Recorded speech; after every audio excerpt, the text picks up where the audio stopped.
Listo. ¿Vale? Bueno, mira, esto si quieres ponlo por ahí abajo, que tengo yo de allí, para darlo. Vale, lo pongo aquí.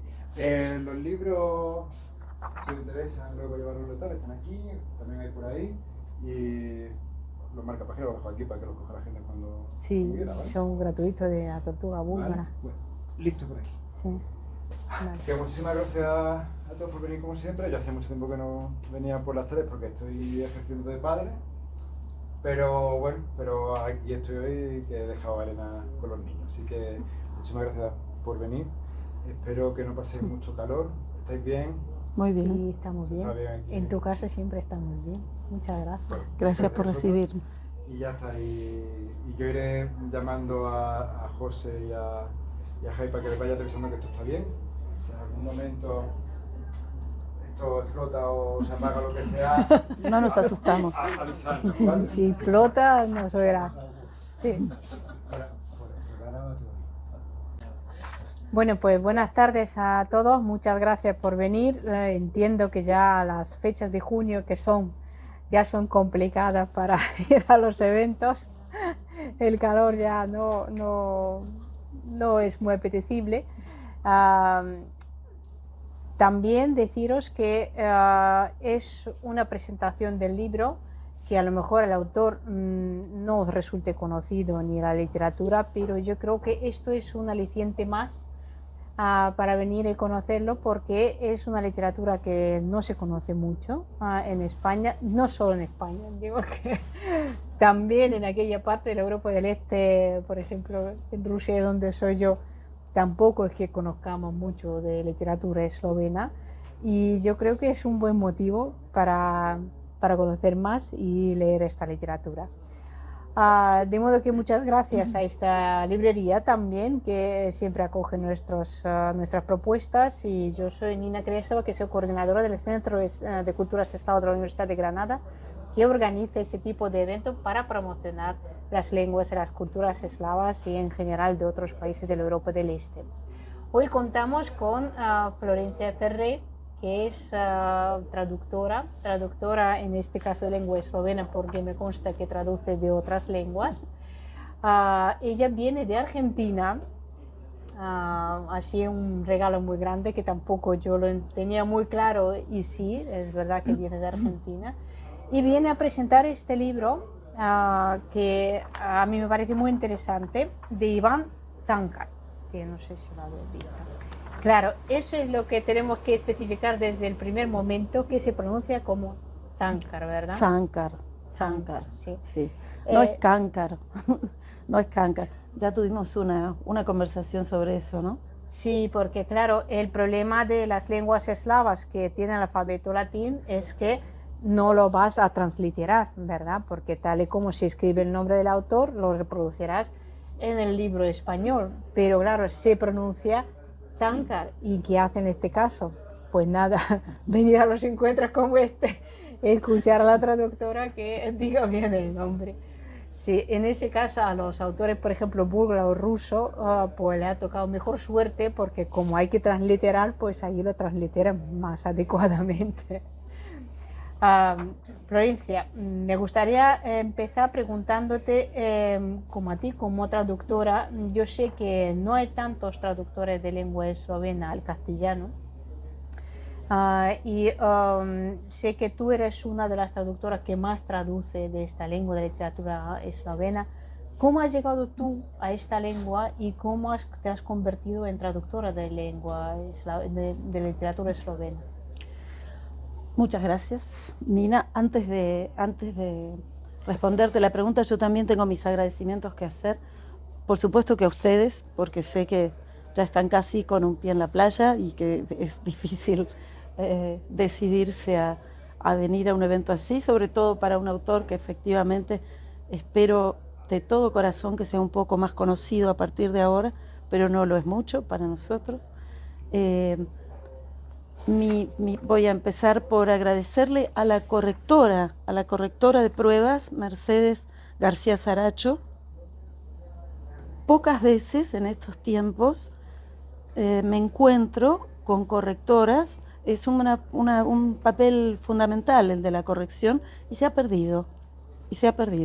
La discusión con la correctora, que no sé si tendrá un recuerdo muy, muy agradable de mí, pero fue muy fructífera, es algo que tengo que agradecer, porque se tomó su trabajo con mucha seriedad. Tengo que agradecer también a Cristian Cámara Outes, que es el director de la colección, porque este es un libro que ya vamos a comentarlo, forma parte de una colección de clásicos, de modo que son, además de ser clásicos, son prácticamente desconocidos en nuestra lengua.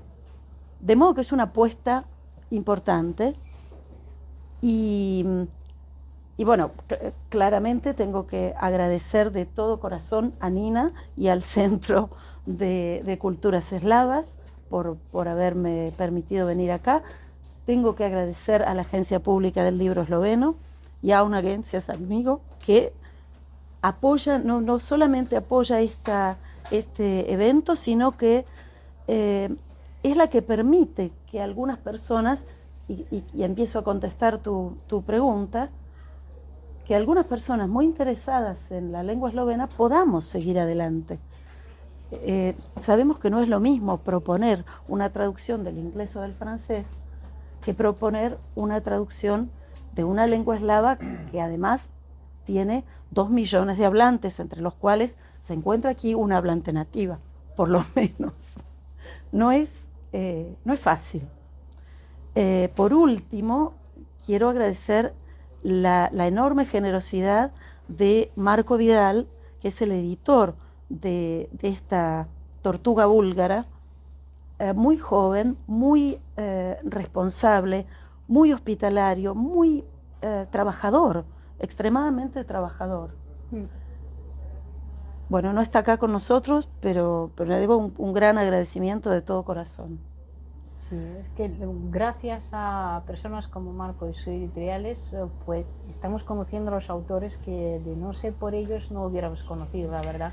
Y para los traductores, en estas ediciones maravillosas, sí, hermosa edición. Con correctores, porque me imagino que ha sido... Y con correctores muy serios. Cosa de editorial, ¿no? Sí, sí, por supuesto. La correctora es una correctora editorial. Los traductores podemos tener mucho entusiasmo por la literatura, es decir, entramos a una lengua que no es la lengua materna y se abre un mundo, ¿no? Se abre un mundo, realmente otro mundo, se abre otra vida. Con cada nueva lengua sí tenemos la paciencia y el tesón de profundizarla, pero profundizar esa lengua es profundizar la cultura, viajar, en particular desde la Argentina, que está lejos de todo, es más difícil, no cruzamos una frontera rápidamente y nos encontramos con otra lengua. Y bueno, y las muchas lenguas que sí hay son lenguas que han sido devastadas, que no tenían escritura, que la tienen, pero en fin, no vamos a hablar de ese tema hoy. Yo fui muchos años editora de libros, entonces también por eso mis agradecimientos empiezan por el agradecimiento a la correctora quizá, porque sé que la tarea editorial es una tarea que requiere un gran empeño, que esa pérdida, hay que, sobre todo cuando lo que se quiere es incentivar y promover, y los exhorto a que lo hagan, la lectura de literaturas menos conocidas. Si no, nos quedamos con lo hegemónico. Está bien, nos vamos a la playa con una buena novela, pero puede ocurrir que leamos siempre lo mismo. Nuestra tarea, y ahora hablo de la tarea de los traductores, las traductoras que traducimos de lenguas que no son tan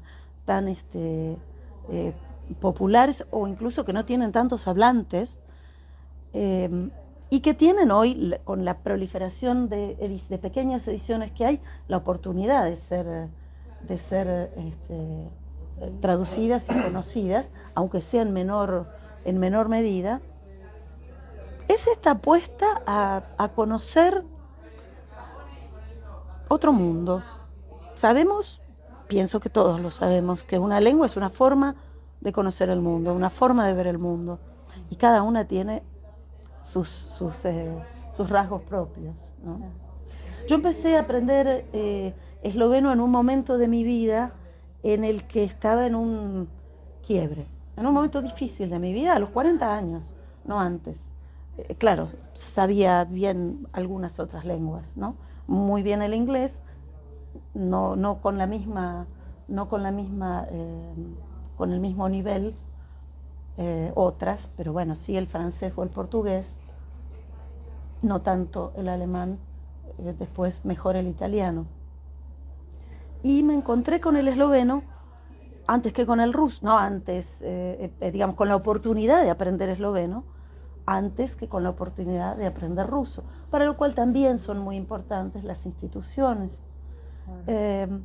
Seguro. El lectorado que dijiste, ¿verdad? Sí, el Centro de Esloveno como Segunda Lengua, que tiene lectorados por todo el mundo, hace que haya personas, en general empiezan por ser descendientes de eslovenos. Yo no soy descendiente de eslovenos en absoluto.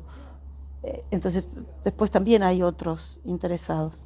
Sí, perdona que te interrumpa, que aquí tenemos una lectora de esloveno, que algunos también la conocerán, Ana Fras, que aquí creo que no está ahora, que no ha podido venir, que ella ya lleva muchos años aquí dando clases de esloveno en la Universidad de Granada y siempre tiene grupos de estudiantes y yo no sé cómo, pero es que ella consigue tener más estudiantes que en otra lengua eslava. Porque genera interés, porque traducen libros juntos, porque van a cosas, y la verdad es que eso gracias a que existe este lectorado, a que el gobierno esloveno pone mucho empeño en promocionar la cultura y a que haya una persona tan entusiasta y con tanta energía, ¿no?, promocionando estas lenguas de la literatura, porque la verdad es que es el caso donde una persona puede hacer mucho. Una persona puede hacer mucho, y sí, sí. Bueno, me preguntabas por más que por mi llegada, por mi continuación en la lengua eslovena. Hay razones también lingüísticas, ¿no? Tiene un atractivo muy especial el esloveno. Las lenguas eslavas más o menos se dividen entre las eslavas del norte y las eslavas del sur. Ahora, dentro de las eslavas del sur, podríamos decir que el búlgaro y el macedonio están como en un grupo, que el serbio, el croata y el bosnio están en otro. El esloveno está suelto. El esloveno es un poco diferente, un poco más diferente, digamos, tiene más diferencias. ¿Qué grado de parentesco tiene, por ejemplo, con serbio-croata? Es que tampoco me sitúo. No sabría explicar el grado de parentesco, lo tiene, sí, pero es un poco más arcaico. Sí. Para empezar, tiene algo hermoso, tiene dual. Es una lengua que ha conservado esto que los humanos tuvimos alguna vez, que es decir, de una manera lo que hago yo, de otra manera lo que hacemos todos juntos, y de otra manera lo que hacemos las dos juntas o los dos juntos, ¿no? De otra manera, es decir, con otra forma de tiempo verbal, con otra desinencia, con otra marca de no puedo decir de plural, ¿no? De singular, dual y plural. Qué interesante. Sí, es muy interesante. Y en la traducción es todo un desafío, todo un desafío. Sí, todo un tema, porque efectivamente la sonoridad es muy otra. Hay un gran poema me estoy desviando mucho, todavía no entramos en tema, un muy hermoso poema de Dane Zeitz, de nuevo Zeitz, no digamos cómo se escribe, pero se dice Zeitz, que se llama dos. Y claro, todo es en dual. La traducción de ese poema, que habla de vos estás en tu torre y yo en la mía, es decir, habla de la separación de esos dos, de cómo somos dos, pero no somos lo mismo. Y habla en tercera persona, de él y de ella. Yo traduje ese poema y no estoy conforme con la traducción, pero no hay otro modo de decir, no puedo no hay otro modo de decir, bueno, además los posesivos, no vamos a entrar en la parte lingüística, ¿no? Va a ser demasiado. Ya, pero a lo mejor, pero bueno, comentaremos algunas cosas, claro. ¿Y cuál fue tu primer libro de literatura eslovena y qué es la literatura eslovena para ti? Un poco para que nos sitúes dentro de la literatura. Mira, el momento en que yo empecé a aprender esloveno, como lo fue cuando era chica el inglés, sí, fue un momento de felicidad, de extrema felicidad. No el primer día, ¿no? Hay un momento del aprendizaje de una lengua, perdón, ¿por qué me pasa ahora mismo? Pero que es emocionante, sí, que renueva el momento de aprender a hablar, el momento en que un bebé entiende, mucho antes de aprender a hablar, todo lo que se está diciendo alrededor. Sí. Bueno, eso pasa, al menos a mí me pasa, con cada lengua nueva. Qué bonito, sí. Algo empieza ahí. ¿Y cuál fue el primer libro que tradujiste? Y no me acuerdo cuál fue el primer libro que traduje, francamente. Mira qué mala la pregunta. Resulta, claro, bueno, el porque que tú lo primero que traduje, bueno, no, sí, el primer libro que tradujimos con Mojca Jasenovic, que era mi profesora de esloveno en ese momento, fue un libro de viajes, muy lindo libro de viajes al Perú, de un poeta muy, muy conocido, esloveno, que escribe también en prosa. Finalmente ese libro, ahí vemos la importancia de los editores, nadie se entusiasmó con su publicación, y eso que lo ofrecimos mucho. Ahí está, en un cajón. Claro, se imaginarán que si hoy alguien dijera, bueno, a mí me interesa ese libro de viajes a Perú, habría que traducirlo de nuevo. Sí, seguramente. Por ejemplo, algún premio Nobel o así, ¿no? Eso estaría muy bien. Eso estaría muy bien. Sí, sí. Pues, y entonces, ¿qué otros autores empezaste a traducir ya la literatura clásica eslovena? ¿O cómo también fuiste leyendo la literatura eslovena? A ver, yo empecé a traducir literatura contemporánea, sí, poesía contemporánea y narrativa. Poesía desde el primer momento. Bueno, también soy poeta. Ah, no soy una poeta conocida, no, pero sí, tengo 2 libros publicados nada más, a mi larga edad es muy poco, pero tengo una sensibilidad poética que de hecho leía cuando era más chica traducciones de Gottfried Benn y las iba corrigiendo porque no me gustaba la traducción del origen en el mismo libro, ¿no? Sí. Que es algo que hacemos con cierta vocación de como hablábamos literaria, hoy, sí, literaria y de este trasvasar de una mentalidad a otra, de una cultura a otra y de una lengua a otra. Sí. Sí, claro que la poesía es lo más difícil de traducir. Entonces empecé a traducir autores contemporáneos. Yo creo que, a ver, Imágenes de Sueños es la traducción que yo creo me ha costado más. ¿Que ninguna? Más que ninguna. Porque hay que adentrarse en otro momento, además. En otro momento histórico. Hay que leer sobre ese momento histórico. Como decíamos hoy, creo que la mejor formación de un traductor es la lectura de literatura, de un traductor literario. Es la lectura de literaturas en la lengua de origen y en la lengua de llegada. Empaparte, ¿no? De las 2 lenguas, de la literatura de las 2 lenguas. Sí, sí. Y tener una gran pasión por la literatura, ¿no? Que no se construye de un día para el otro, sino viene... Bueno, todos ustedes la tienen, seguro, sí, porque si no, no estarían acá. Claro. Y Ivan Cankar se sitúa, es un autor de principios del siglo XX, ¿verdad? Ivan Cankar nació en 1876. Entonces, más bien es un autor del fin de siglo y principio del siglo XX. Pero es el representante más importante en Eslovenia del modernismo, ¿no? Hay una tétrada ahí de los 4 grandes del modernismo, pero vino a hacer una disrupción con la forma de escribir. Tiene elementos modernistas de los que podemos hablar cuando lo dispongas, cuando te parezca oportuno, y tiene una característica que a mí me parece muy importante para ese momento.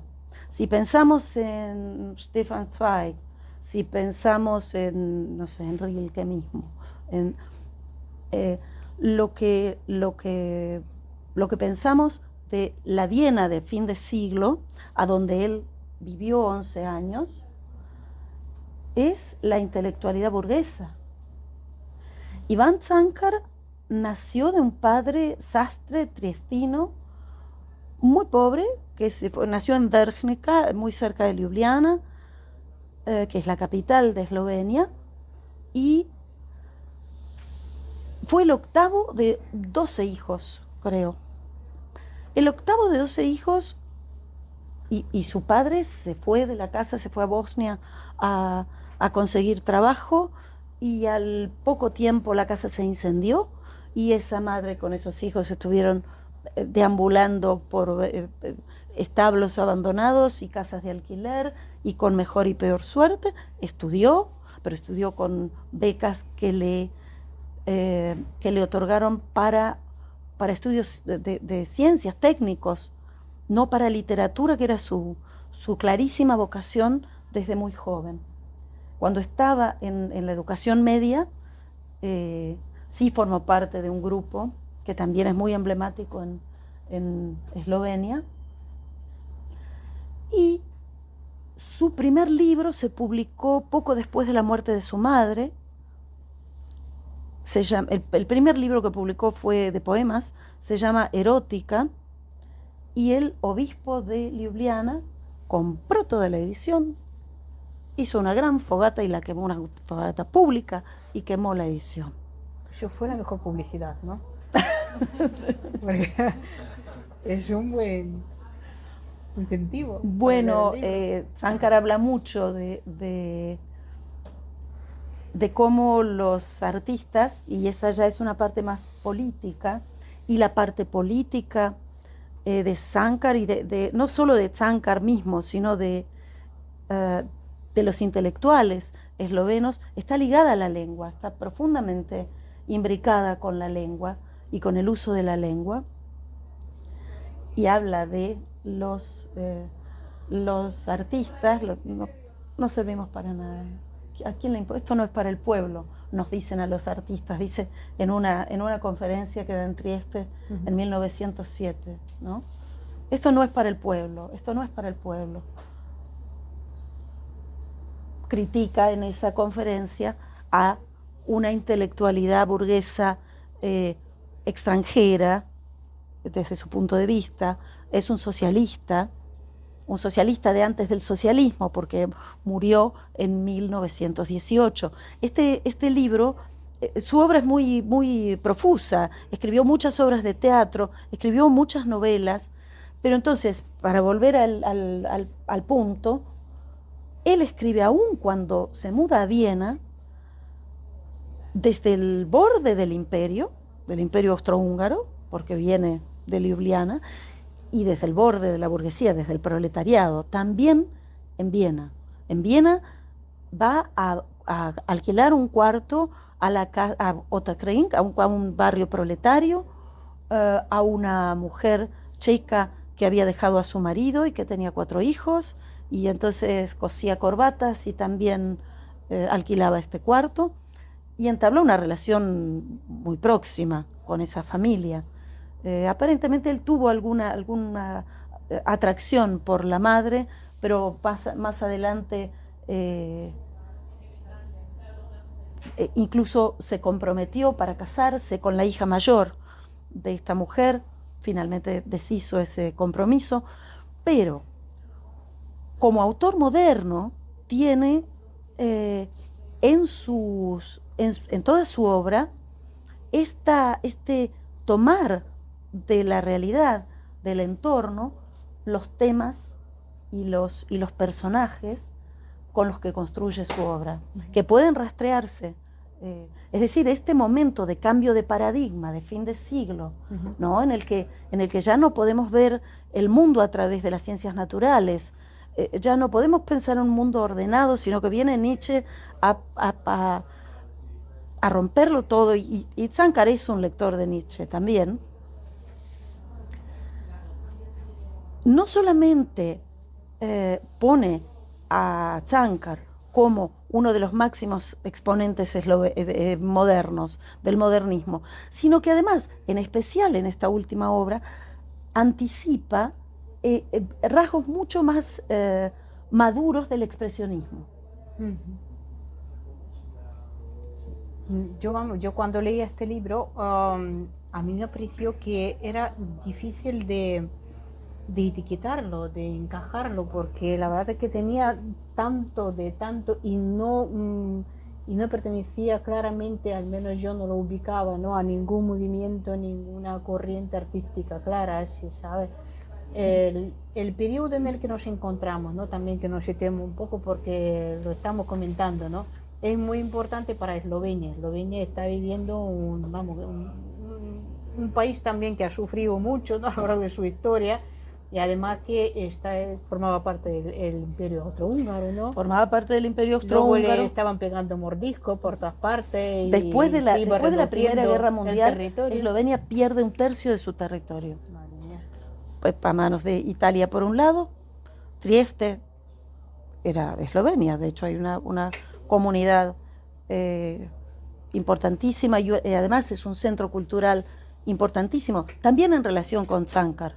Tsankar tuvo una relación, yo creo que una relación más de amor que de conflicto con Trieste, pero también de conflicto en algunas de sus participaciones políticas. En realidad es que Trieste y Ljubljana hacen ahí un contrapunto, ¿no?, me parece, intelectual difícil. Pero también es como derivar mucho en nuestra conversación. También el otro territorio que perdió fue el de Koroška, la parte sur de Austria y norte de Eslovenia era más eslovena que austríaca, ¿no? ¿Qué idiomas se hablaban en aquel entonces en Eslovenia? Prekmurščina, ahí tendría que ayudarme, creo yo, si se atreve, Mojca Pétaros, que está aquí presente, digamos, todas las lenguas que había. Mencioné primero Prekmurščina porque la lengua de Prekmuria, hasta donde yo sé, era una lengua que tenía su periódico, tenía su escritura oficial, digamos, su literatura, que las demás no tanto, ¿no?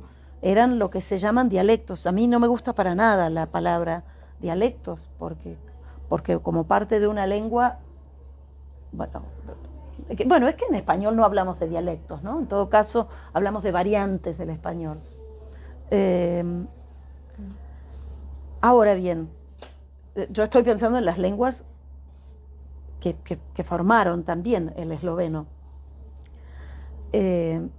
Por supuesto que la lengua en Primorska tiene préstamos del italiano, pero había además una lengua invasiva que era el italiano. Es decir, las lenguas de la ocupación eran el italiano, el alemán sin duda, hasta años relativamente recientes. La poeta Lili Novick, que vivió hasta los años 50, creo yo, 60, escribía, pero bueno, su obra la escribió sobre todo en la primera mitad del siglo XX, escribía en alemán. Después, y a instancias de otros intelectuales eslovenos, empezó a escribir en esloveno su propia obra. Sí.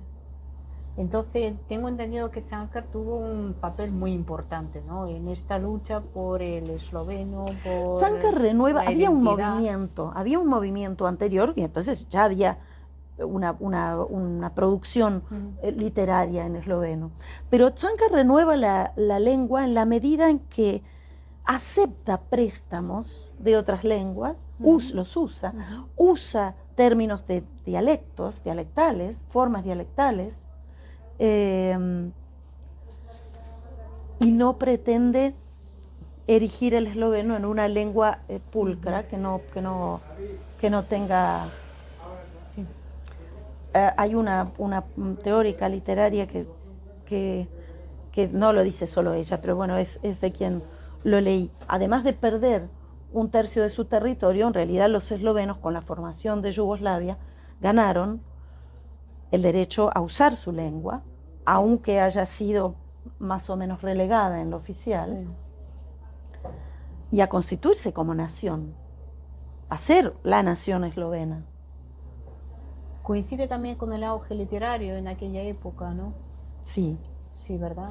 Sí, hay un auge literario, claro que sí. Claro que sí. Entonces, estamos hablando de uno de los libros que más importancia tiene en el panorama de la literatura eslovena, ¿verdad? Es un libro muy influyente, sin duda, este en particular, la obra de Cankar en general, pero este en particular, porque es más disruptivo, porque es una parte de la obra de Cankar más experimental con la lengua, y porque se mete de lleno con la Primera Guerra Mundial, es decir, estos son textos, čertice se llaman en esloveno, piezas literarias unitarias que fueron publicadas primero en más de una, pero en revistas. Y él muy poco antes, un año antes de morir, publica este libro, lo arma como libro y se publica como libro. Todos los textos tienen que ver, bueno, en fin, hay una corriente que dice que un poco las características tienen que ver con la censura del Imperio Austrohúngaro. Y hay otra que me parece mucho más interesante, que adscribe su estilo, tomar estos rasgos desmesurados, esta deformación más expresionista, a un imperativo moral, a abrir los ojos al lector, a sus contemporáneos, sobre cómo es que no estamos viendo lo que está pasando. Entonces, a mí me parece que lo que no es una lectura liviana, pero lo que nos interpela de Ivan Cankar hoy es que estamos viviendo un momento de una polarización enorme y de un aplanamiento, de una simplificación también y por lo mismo muy grande. Entonces su interpelación es muy profunda. Los rasgos de su escritura acá podría describirlos como en fin, la personificación alegórica, hablar del miedo como personificándolo, la deformación, hay un par de ejemplos que podría leer también de este imperativo moral. Sí, a mí me gustan muchas imágenes. Hay que decir que es un libro que está formado por muchos textos cortos, ¿no? Primero publicados en revista. Sí. Y tiene un eje temático, claramente, tiene sobre todo como leitmotiv, es que él tiene mucho de música y de poesía, ¿verdad? También este texto. Y son como... Me alegro, porque lo que estás leyendo es la traducción. Ya, es verdad. Sí. De modo que para leerlo a lo mejor es que leer un texto al día, disfrutarlo, ¿no? Saborearlo, que entre, que te permee, ¿no? El texto y ya sacar algo de este texto, ¿no? Pues a mí, por ejemplo, me ha llamado la atención varios textos, ¿no? Me ha gustado mucho ese de la habitación que tiene cada persona allí dentro, que no le deja entrar a nadie, ¿no? Y algunos la tienen como más pequeña, otra más grande, y lo describe, ¿no? Tan bellamente. Este texto que me ha llamado la atención por varias razones que te voy a comentar ahora, ¿no? Se titula Espejo. Pero la mano divina se mostró desde los cielos y puso en la tierra un enorme espejo que apoya su borde superior contra las estrellas y el inferior en el fondo del mar, y alcanza por ambos lados los rayos de la mañana y del ocaso. Y todo lo que está vivo en la tierra se volvió hacia el espejo divino como hechizado, se hizo corpóreo en él en su verdadera forma, sin aceites ni adornos, sin sedas ni terciopelos. El pecador estuvo ante el juez justo y este juzgó sin palabras. Inmediatamente me vino a la mente Borges. A ti también te tuvo que llamar la atención estos espejos y luego, claro, todo este simbolismo que se va desarrollando, ¿no? Que él se ve también a sí mismo reflejado en este espejo, es muy interesante. Conecta mucho de verdad con la literatura del siglo XX en sus diferentes etapas, ¿no? Y no tanto no solo en la primera etapa, sino también en las últimas etapas de la literatura del siglo XX. Y también me ha interesado tú cómo cuando lo estabas traduciendo, hombre, incluso entender lo que quiere decir el autor ya supone un esfuerzo. Y además, claramente hay un trasfondo, ¿no? Cultural, literario, artístico también. ¿Cómo te ha ido documentando para traducir todo eso? Bueno, ¿Cómo te lo ha ido armando? Tuve que leer mucho. En esloveno hay una palabra que se llama Cankar y Slovia. Es decir, todos los estudios que hay sobre Cankar. En ese aspecto pensaba en Borges. ¿Qué pasaría si tuviéramos que presentar a Borges a alguna nación alguna lengua, en alguna lengua que no ha oído nunca hablar de Borges? ¿Qué vamos a leer? ¿Qué hay que leer sobre Borges? ¿Por dónde empezamos? ¿Por la biografía de Rodríguez Monegal? ¿Por lo que escribió Piglia sobre él? Es inabarcable todo lo que se ha escrito sobre Borges, ¿no? También es inabarcable todo lo que se ha escrito sobre Cankar. Sí. Entonces, yo traté de centrarme en lo que tenía que ver con Cankar y la Primera Guerra Mundial, con Cankar y Podoba y San, imágenes de los sueños o de sueños, porque, bueno, claro, es inabarcable, con la relación intelectual, claro, con la asociación que puede hacerse entre Cankar y Nietzsche, de modo que no leí todo, sería imposible, y además me marearía, y hablé con otros traductores. Erwin Köstler es el traductor austríaco al alemán de Cankar, que además acaba de publicar, yo no sé si la obra completa, ¿sí o no? No creo que completa, pero hizo nuevas traducciones. Algo que me yo intercambié algunos mails con él, leí algunas cosas de él, no lo conozco personalmente, pero me resultó interesante que después por ver reseñas, y él habla de un escritor proletario en Viena, ¿no? Y de cómo esa es una diferencia.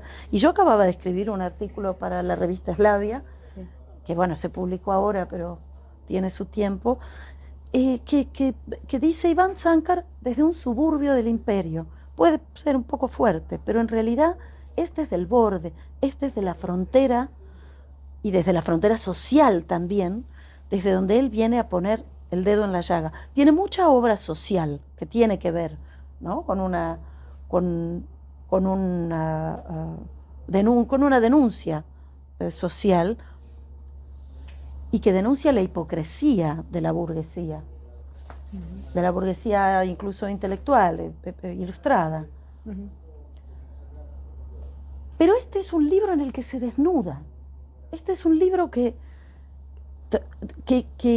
deja caer toda máscara y que además exhorta al lector a que la deje caer. Hay uno de los textos que se llama Sombras, en el que él estuvo encarcelado poco tiempo en el castillo de Ljubljana y está ahí, y ahí es donde le vienen a informar la muerte de su padre.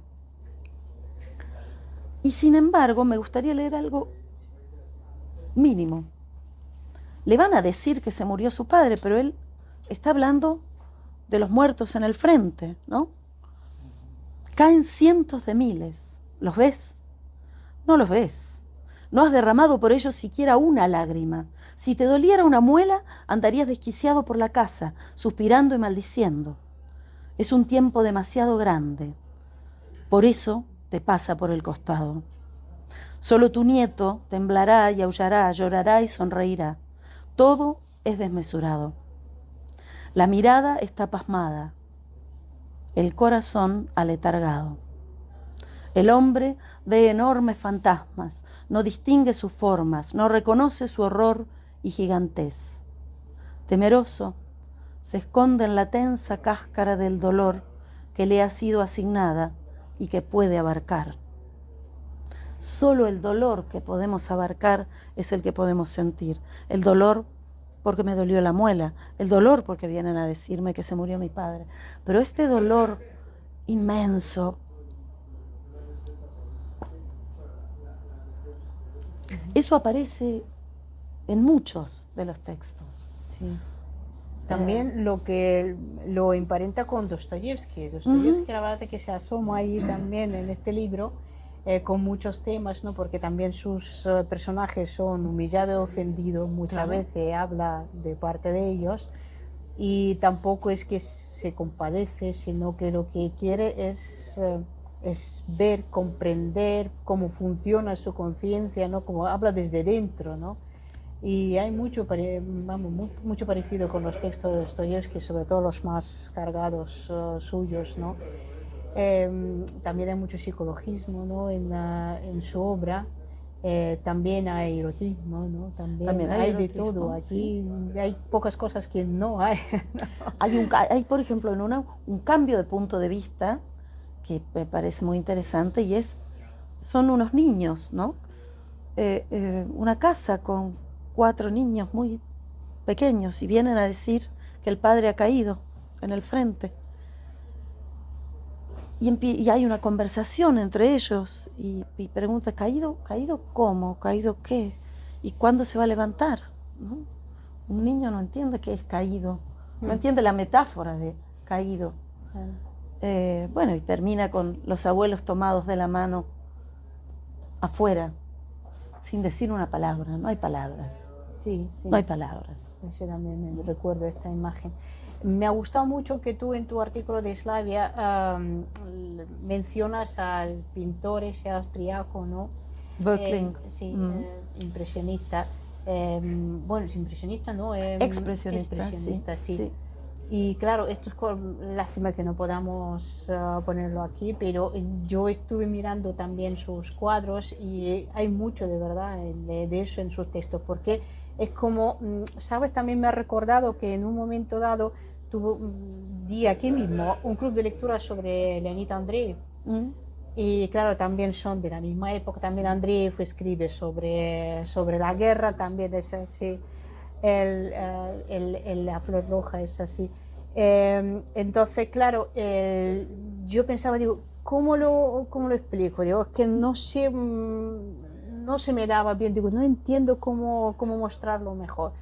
Y encontré la pintura expresionista, ¿sabes? Porque era el expresionismo puro también. Sí, ¿sabes? Y entonces, claro, a lo mejor a Tarkan también sería conveniente ilustrarlo con cuadros de ese mismo pintor, porque es verdad que es muy ajustado para ese libro, porque se ve a través de la pintura, se abre mucho a través de la pintura. Él nombra, pintura. Sí, él nombra a Arnold Böckling pero no donde lo nombra, sino en otro de los textos, el señor capitán, es donde a mí se me hace más presente ese cuadro de la muerte a caballo, porque es un texto en el que el capitán, él está viendo, él fue enrolado poco tiempo también, y él está mirando por la ventana, el narrador está mirando por la ventana cómo el capitán pasa filas y elige quiénes van a ir al frente. Y describe a muchachos jóvenes, los más hermosos, los más fuertes, y el capitán, y escucha que el capitán les va preguntando si tienen a alguien en casa, si dejaron a alguien, una novia, una madre, y termina el texto con este capitán que se va sabiendo que está mandando a la muerte a estos muchachos, y lo describe en medio de la niebla, montado a caballo con esa capa de la muerte y la guadaña, ¿no? Sí, impacta, sí, la imagen. Impactan, sí. Sus imágenes impactan. La imagen de Vili Camacho llegando a la iglesia y a donde están todos los tullidos, las mujeres de negro y los que o volvieron de la guerra tullidos o no fueron, porque son viejos o son niños. Esta deformación, esta desfiguración aparece en muchos pasajes de la obra. No quiero abusar de la lectura, ya lo leerán ustedes, espero. Bueno, ¿nos querrías leer un fragmento que no sé, que te dice especialmente algo de este libro que más te... Miren, el primer texto a mí me parece que es casi un ars poética. A ver, pero no sé si voy a leer el primero.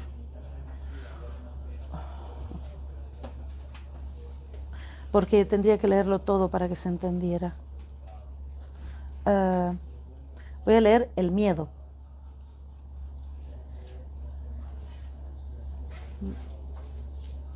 El miedo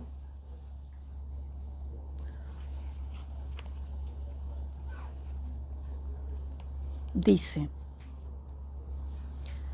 había 3 sentados a la mesa.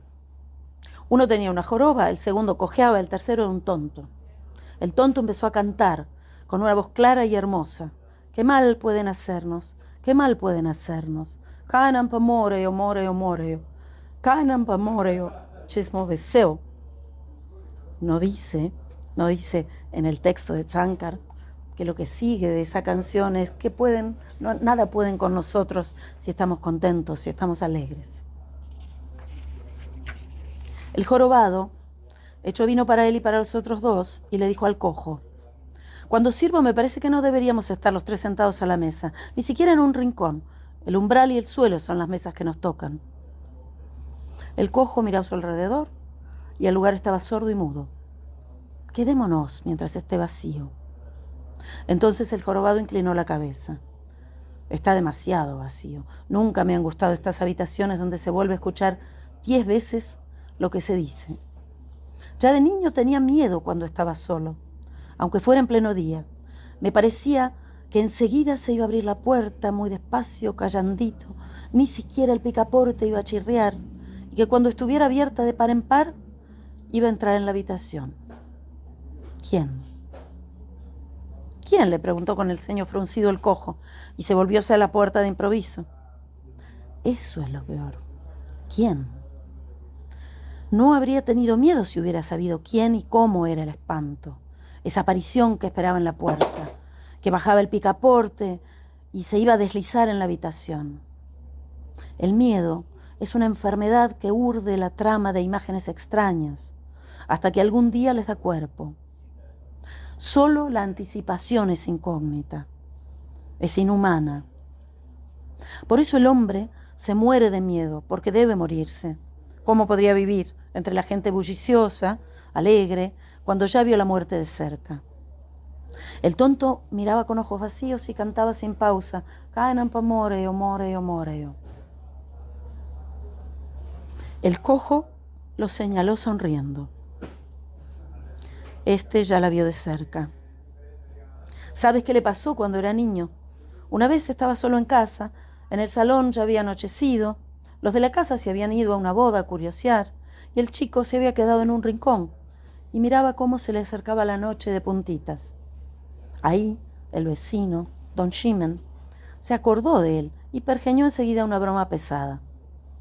Va y busca una calabaza vacía, le hace unos ojos y una boca, le pone una vela encendida dentro, se pone en la cabeza esa calabaza y luego se cubre con una sábana larga y blanca y así va hasta el porche.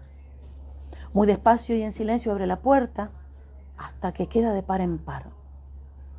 Se para en el umbral, erguido y terrible, y no dice ni una palabra.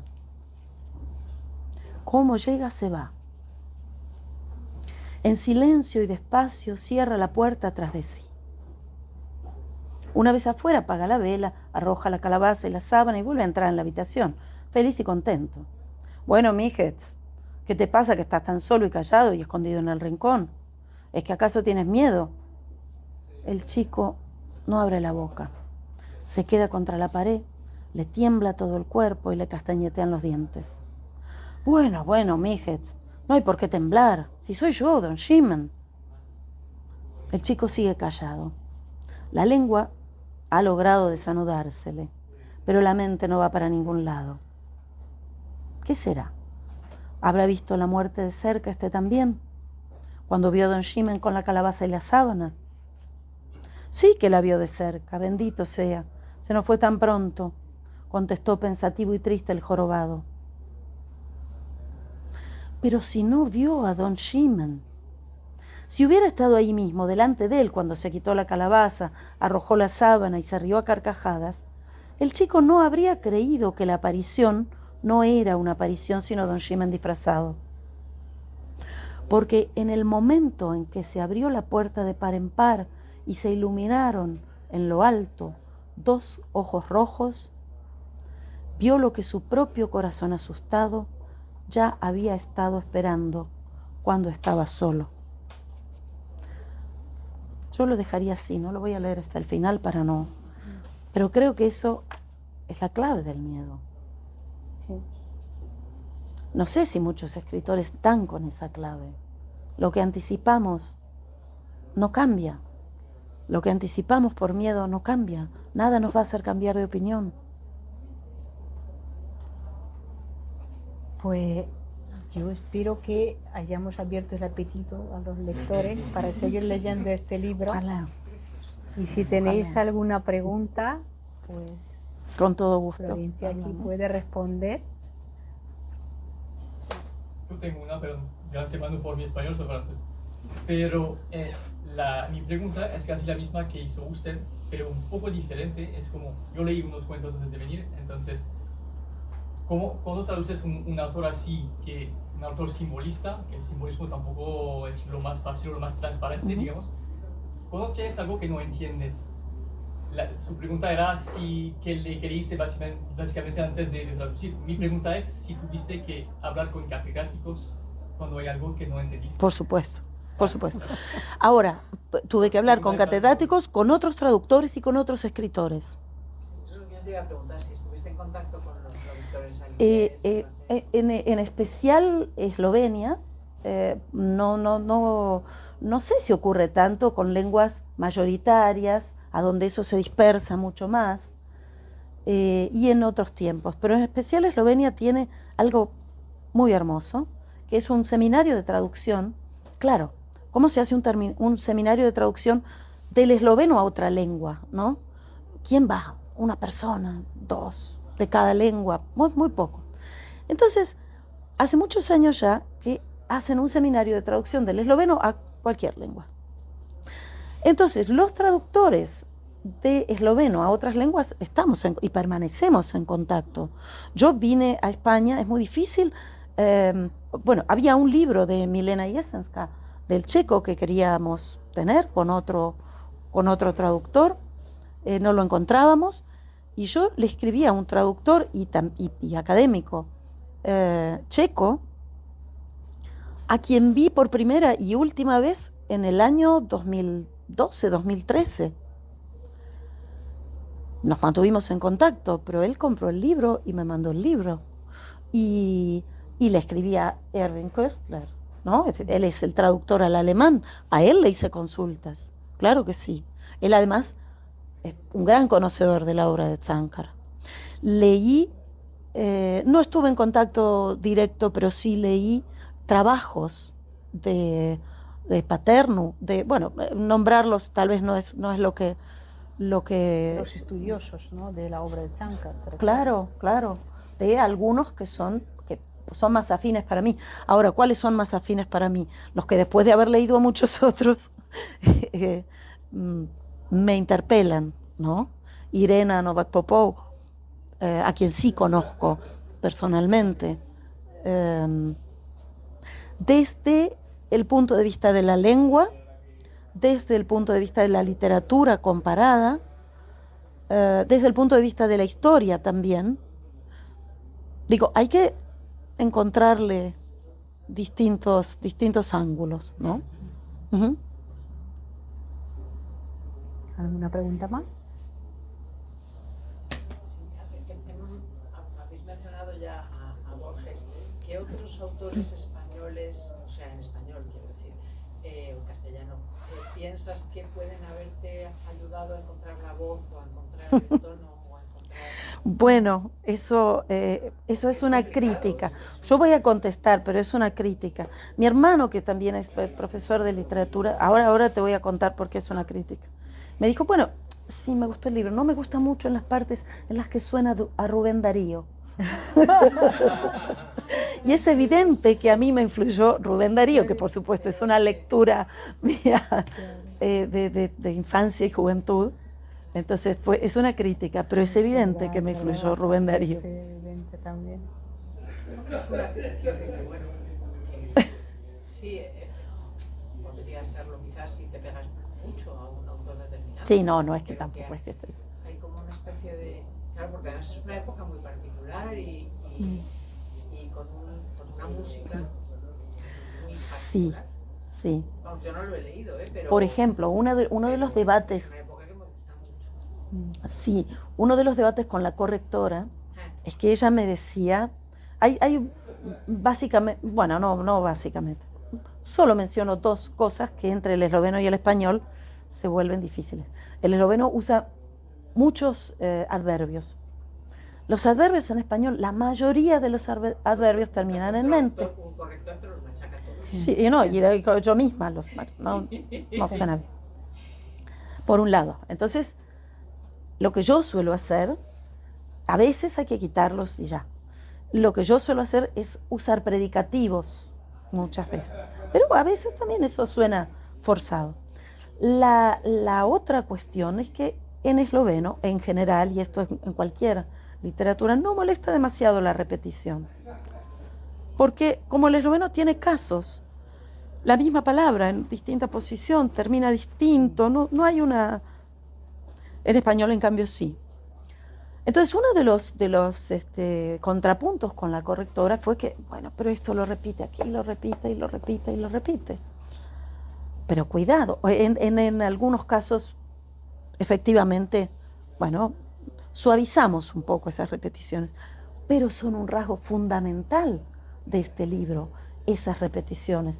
Hay un estilo que tiene que ver con la oralidad, con el énfasis, con esa desmesura, con esa desfiguración que está en la repetición.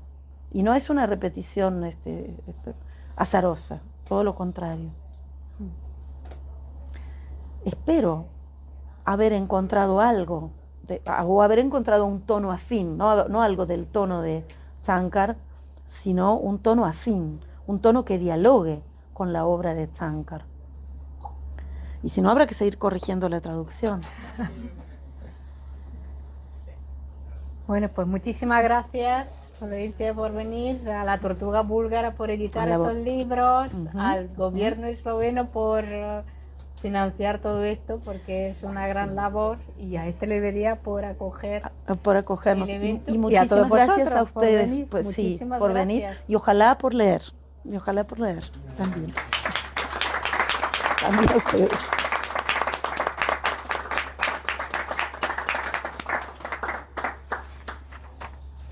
El público no se quiere ir.